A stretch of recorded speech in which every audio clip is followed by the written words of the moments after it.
تو یہ ہندوستان کی تاریخ جو نفرت پھیلانے والوں کو میں اکثر بتاتا ہوں اور ان کو آئینہ دکھاتا ہوں کہ آپ نفرت پھیلانے کا کام کرتے ہو، ہم لوگ محبت کا کرتے ہیں. یہ دیش محبت سے چلا ہے اور اس کی تاریخ آج سے نہیں ہے، اس کی تاریخ صدیوں سے، آزادی کی لڑائی سے لے کر آج تک یہ تاریخ گواہ ہے. اور اسی میں جب ہم جوتی بائی پھولے اور ساوتری بائی پھولے کا ذکر کرتے ہیں تو فاطمہ شیخ کو کیوں بھول جاتے؟ جب ان دونوں کو گھر سے شکشا کے نام پہ نکالا گیا تھا تو ان کو پناہ دینے والی فاطمہ شیخ تھی، وہ بھی ایک ٹیچر، اور اس دور میں انہوں نے وہ بیڑیوں کو توڑا تھا. صدیوں سے یہ کام ہوتا رہا ہے. ہم کا آپ کا میں یہ چاہوں گا کہ جو ٹیچرز ہیں بہت سارے ریٹائر ہو گئے، بہت سارے ٹیچنگ کر رہے ہیں، حالانکہ اصل ٹیچر تو ہمارے ماں باپ ہی ہوتے ہیں، اور والدین سے بڑا تو ٹیچر کوئی ہو ہی نہیں سکتا کیونکہ پہلی ان سے ہوتی ہے. لیکن اس کے بعد میں یہ ضرور کہتا ہوں لوگوں سے کہ اس کے بعد جو ٹیچنگ ہوتی ہے وہ ٹیچرز کی ویلیو یوں زیادہ بڑھ جاتی ہے، جس کو ہم آج کل زیادہ مانتے ہیں اور ماننا چاہیے.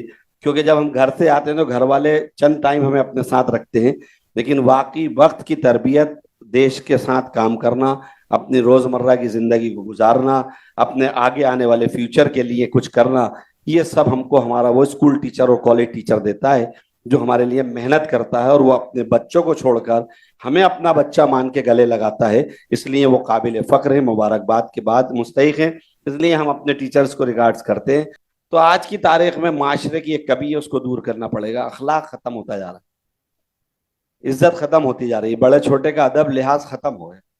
یہ ایک بہت بڑا خلا ہوا ہے. تو میں چاہتا ہوں کہ ہم سب کو اس ذمہ داری کو سنبھالنا چاہیے اور یہ کوشش کرنا چاہیے کہ ٹیچنگ تو ہے لیکن ٹیچنگ کے ساتھ ساتھ جو ہمارے نبی نے بہت سارے پیغام دیے ہیں تو ہم اپنی سیرت کو زندہ کرتے ہوئے اگر آگے بڑھیں گے اور بڑوں کا ادب اور اخلاق کو زندہ کر لیں گے تو میں سمجھتا ہوں کہ بہت بڑا فریضہ آج کی تاریخ میں ادا کریں گے. کیونکہ دیکھیے آج جو نوعیت آ گئی نفرت پھیلانے، آج ہر جگہ دیکھتے ہو آپ، پوری جگہ نفرت کا بازار گرم ہے.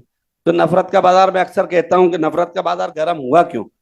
ہم اپنے بزرگوں کی ان غلطیوں کو بھی ہمیں کہنا چاہیے کہ اگر انہوں نے غلطی کری ہے تو ہم ٹھیک کریں گے. ہماری صدیوں سے غلطی رہی، جب اس ملک ہندوستان کو آزاد کرانے میں نہ جانے کتنے علماء اکرام نے قربانیاں دی تھی. ایک لمبی فہرست اگر پڑھنے کھڑے ہو تو گھنٹوں لگ جائیں گے. لال قلعے کی وادی گواہ ہے، ہزاروں نام آج بھی ہمارے بزرگوں کے وہاں لگے ہوئے ہیں جنہوں نے اس ملک کو آزاد کرانے کے لیے. لیکن اس دور میں ہم نے اپنے آپ کو محدود کر لیا اور اپنے آپ میں مصروف ہو گئے. اس مصروف اور محدود کے دائرے میں برادران وطن ہندو بھائی کو ہم یہ سمجھا ہی نہیں سکے کہ اس ملک کی آزادی میں نہ جانے کتنے علماؤں کا خون دفن ہے. یہ مدرسہ جو ہمارا دارالعلوم دیوبند ہے، یہ جو ندوہ ہمارا موجود ہے، یہ اس کی بنیاد ہے جو انگریزوں سے لڑتے ہوئے پڑی تھی اور قربانی کے لیے پڑی تھی. ہم نے ملک سے کچھ لینا نہیں چاہا تھا، ملک کو دینا چاہا تھا، اور دینا چاہا تھا تو یہ چاہتا کہ یہ دینے کے بعد ہم اس ملک کو محبت کا گلستہ بنانا چاہتے ہیں. ہم وہ چاہتے ہیں کہ یہ ملک پوری دنیا میں جانا جائے محبت کے دم پہ. اگر ہم نے یہ تاریخوں کو زندہ رکھا ہوتا، اپنے علماءوں کے ناموں کے تذکروں کو زندہ رکھا ہوتا، ڈیبیٹس اور کوئز کمپٹیشنوں میں اپنے علماء کرام کے تذکروں کو کیا ہوتا تو آج داڑھی اور ٹوپی والوں سے لوگ نفرت نہیں محبت کرتے، ہاتھ چومتے.